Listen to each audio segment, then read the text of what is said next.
서울 지하철 노조가 2차 파업 의지를 밝혔습니다.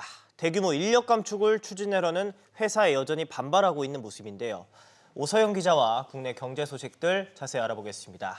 서울 지하철 노조가 파업에 언제 들어갈 예정입니까? 네, 지금 서울 지하철 1호선에서 8호선을 운영하고 있는 서울교통공사 노동조합이 오는 22일에 추가 파업에 나설 것으로 보입니다. 앞서 지난 9일부터 10일까지 1차 파업을 진행한 바 있죠. 그런데도 아직 대규모 인력 감축을 두고 회사와 합의점을 찾지 못하고 있는 겁니다. 서울교통공사 노조는 오늘 서울시청 앞에서 기자회견을 열어서 향후 계획을 공개할 예정입니다. 네, 다음으로 물가 소식 짚어보겠습니다. 생활용품 가격도 크게 올랐죠? 네, 생활용품 가격도 급등하고 있는데요. 어제 소비자원 공시에 따르면 이달 들어서 이 생활용품 80개 제품 중 절반이 넘는 41개 제품의 가격이 지난해보다 올랐습니다. 이 중 절반 넘는 제품이 두 자릿수 상승률을 기록하고 있는데요. 평균 가격 상승률은 18%로 보시다시피 실생활에서 자주 쓸 수밖에 없는 위생용품 가격 상승률이 25.2%에 달했습니다. 이런 가운데 먹거리를 보면 가격은 그대로 두고 용량을 줄이는 슈링크플레이션 제품이 논란인데요.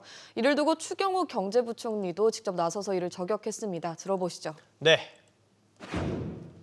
정직한 판매 행위가 아니다 이렇게 생각하고 소비자들에게 제대로 알리는 또 알게 할 수 있는 그런 조치가 필요하다. 현재 관계기관과 함께 검토 중에 있다.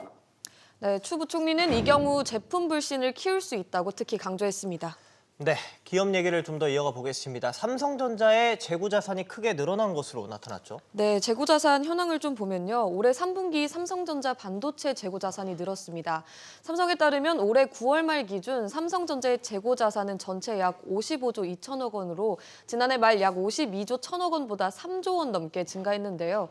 특히 반도체를 담당하는 DS 부문의 재고가 지난해 말 약 29조 원에서 올해 3분기 말 약 33조 7천억 원으로 4조 7천억 원 가까이가 늘었습니다. 글로벌 경기 침체로 수요 위축이 장기화되면서 그 결과로 풀이되는데요.